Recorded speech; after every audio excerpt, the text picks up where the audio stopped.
7 number কাহিনীটোলৈ মই ৰাগিনী কাশ্যপে আপোনালোকক স্বাগতম জনাইছোঁ।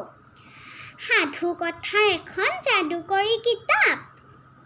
ৰিবৰিবৰ খং তেনেকৈ নাই বুলিবই পাৰি, কিন্তু যেতিয়া খং উঠে কি চাবা, একেবাৰে ফৰিঙৰ দৰে চিটিকি ফুৰে। তাইৰ ভয়ত মাক বাপেক পেপুৱা লাগে। মাক বাপেকৰ কাকুতি মিনতি আবেদন নিবেদন মৰম একোৱে তাইক তলাবই নোৱাৰে। মাংস খুৱাম, পটাটো চিপছ খুৱাম, চকলেট দিম, এইবোৰ ধুনীয়া ধুনীয়া কথাই তাইক ভুলাবই নোৱাৰে। খং উঠিল মানে উঠিলেই, আৰু উঠিল যেতিয়া তাই খং কৰিবই। সিদিনাৰ কথাকে ধৰা, ৰিবৰিবহঁতৰ বিদ্যালয়ত গীত মাতৰ গধূলিৰ আখৰা চলিছে।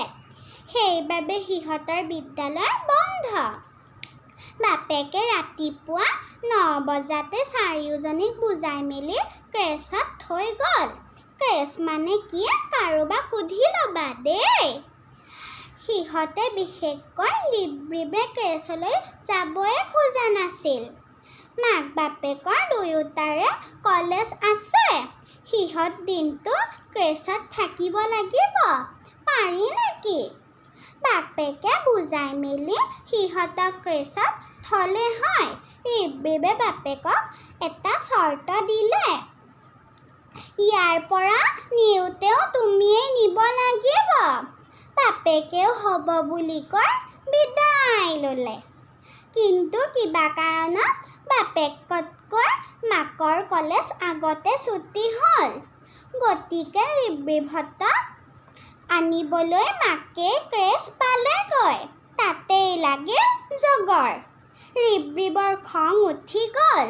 খং মানে প্ৰচণ্ড খং। ক্ৰেছৰ পৰা বাপেকেহে নিম বুলি কৈছে, মাকে নিবলৈ আহিব কিয়? সৰু সৰু কথাত ৰিবৰিবৰ খং নুঠে, কিন্তু এনেকুৱা ডাঙৰ কথা এটাততো খং উঠিবই। তাই মাকক তৰ্জন গৰ্জন কৰিলে, আমাক পাপাই নিবলৈ অহাৰ কথা আছিল, তুমি আহিছা কিয়? তাৰ পিছত চিঞৰ বাখৰ কন্দা কটা হুলস্থুল কাণ্ড। মাকেও বোধহয় কথাৰ কটাকটি কৰিলে। গতিকে ৰিবৰিবৰ খং দুগুণ হৈ গ'ল।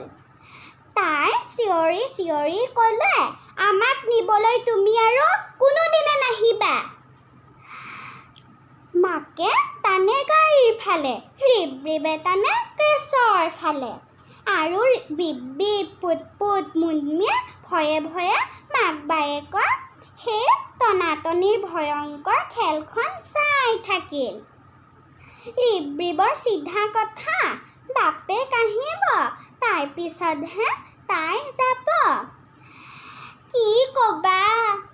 ৰিবৰিবৰ খং দেখি মুনমিৰ দৰে বাঘৰ তেল খোৱা ছোৱালীটোৰো অণ্ঠকণ্ঠ শুকাই গ'ল।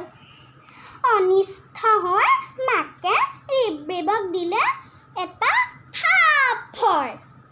লগে লগে ৰিবৰিবৰ খং 2 গুণৰ পৰা 4 গুণ, 4 গুণৰ পৰা 8 গুণ।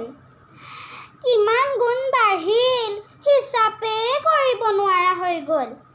টানি নি মাকে ৰিবৰিবক গাড়ীত ভৰাই ঘৰলৈ লৈ গ'ল। কিন্তু তাইৰ খং দেখি মাকৰো ভয় লাগি গ'ল। মাকে বাপেকক ফোন কৰি মাতিলে। ৰিবৰিব মাকৰ টনাটনিৰ দীঘলীয়া খেলখন শেষ হৈ মানে বাপেকৰো কলেজ ছুটি হৈ গৈছিল। গৃহযুদ্ধৰ বতৰা পাই বাপেকেও খৰগতিত গাড়ী চলাই দিলে খৰমুৱাকৈ। ঘৰ পাই বাপেকে যিটো দৃশ্য দেখিলে, সেইটো চুটিকৈ এনেকুৱা।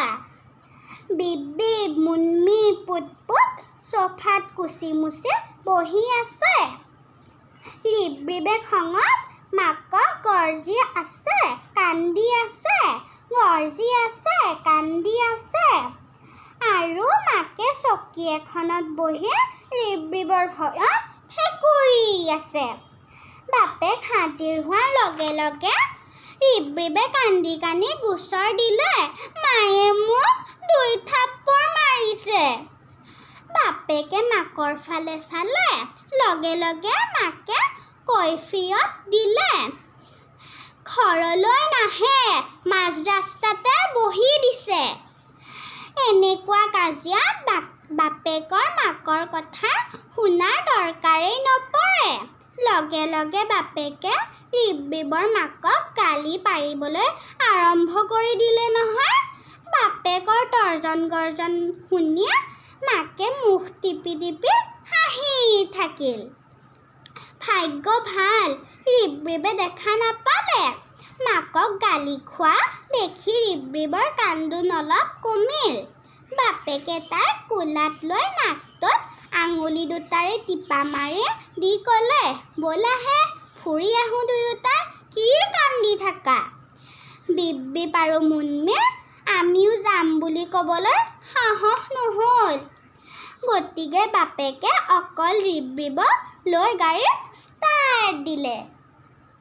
আজিলৈ সামৰিছোঁ।